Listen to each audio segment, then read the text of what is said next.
But let me go back to the story of Issa Tchiroma, the attempted arrest or kidnap of Issa Tchiroma over the weekend. As I was trying to say, ladies and gentlemen, lots of things happened over the weekend between Friday and Sunday. Lots of things happened between Friday and Sunday.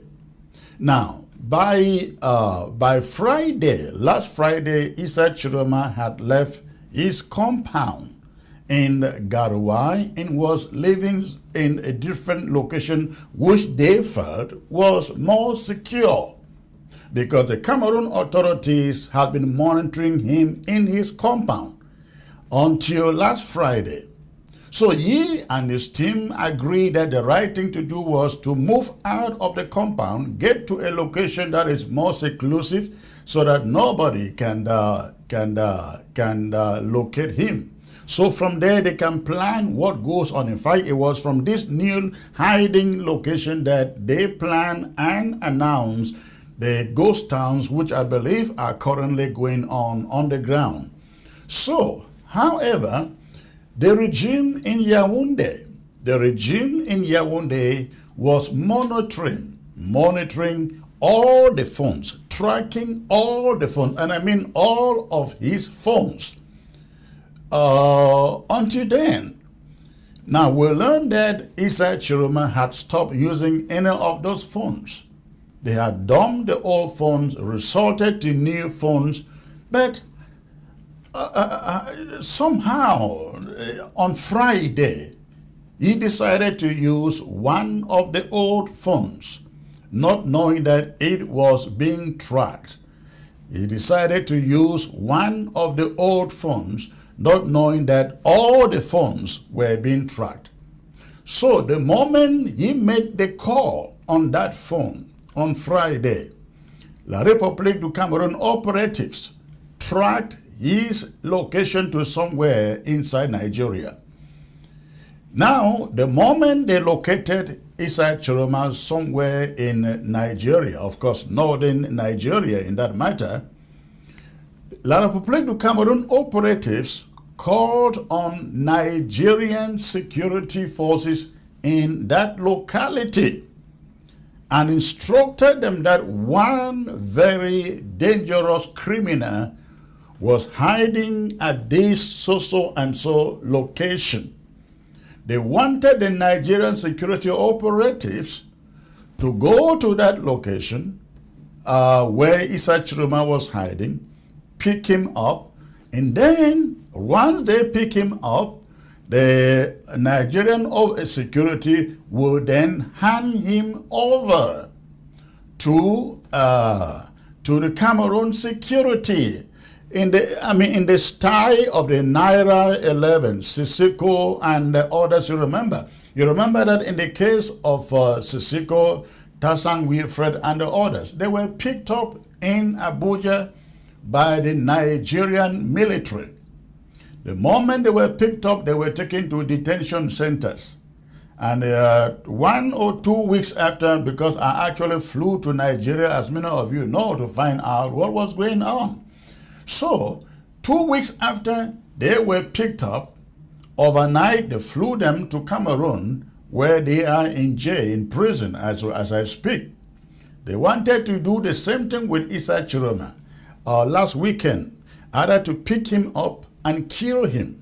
Now, what the Cameroon security apparatus didn't tell the Nigerian security that they instructed to pick up Issa Tchiroma was that they didn't tell the Nigerian apparatus, security apparatus, that the person they are going to pick is the opposition leader who had just won elections in that country. They didn't say that to the Nigerian security. They always said, the man you are going to pick is a fugitive, is a dangerous criminal. Please pick him for us.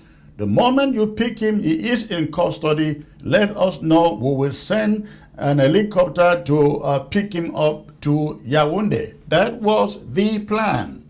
That was the plan, ladies and gentlemen. And so, Issa Tchiroma made a mistake of going back to one of his old phones, not knowing that every one of his phones was being tracked. So the moment he made that call, I think Friday or Saturday, Yaoundé got the location where he was.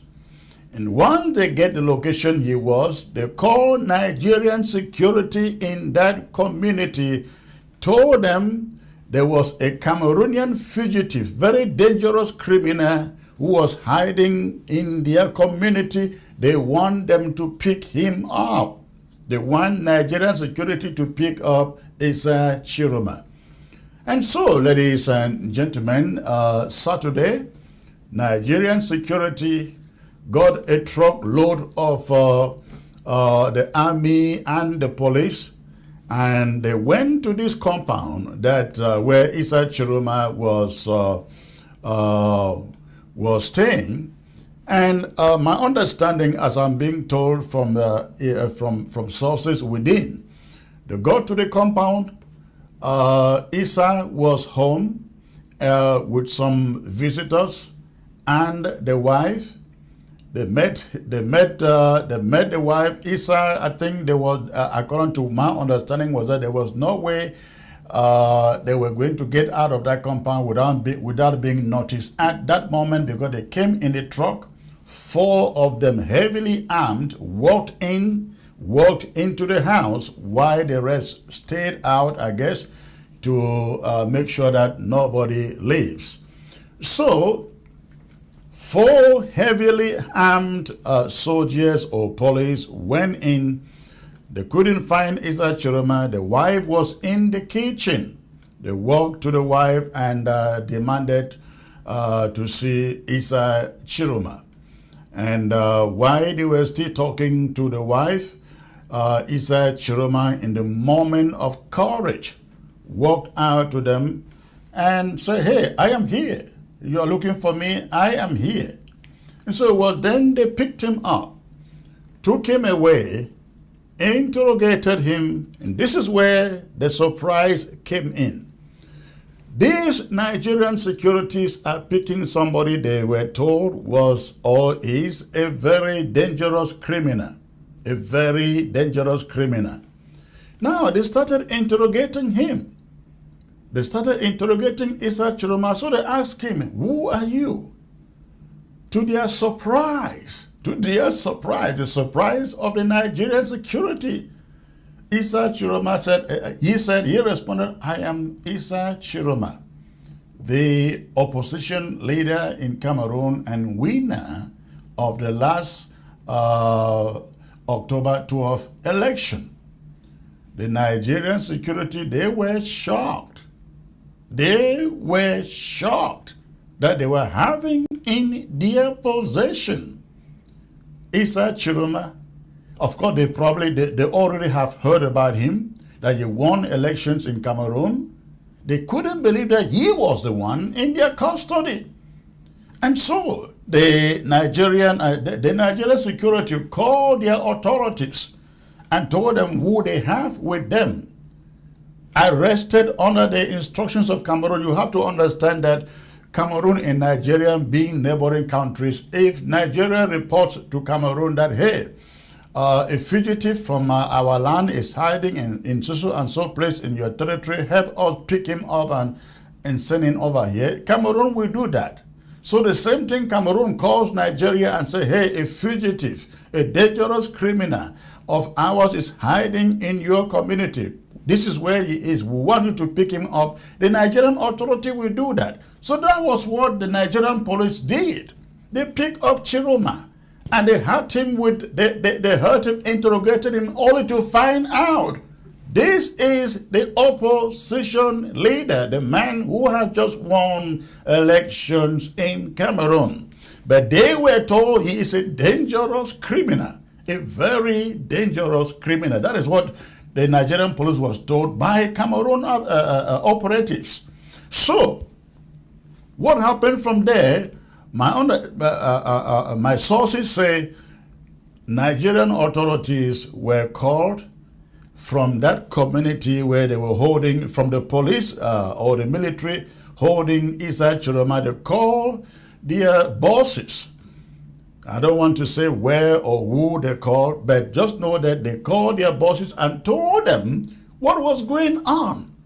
The moment the bosses found out this man was not a dangerous criminal, was indeed Issa Tchiroma, our sources said their bosses told them, the Nigerian police holding Issa Tchiroma, to go and apologize to him.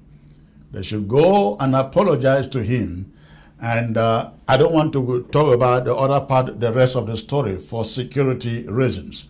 But what I can say is that, ladies and gentlemen, Issa Tchiroma is out of the country. He is safe.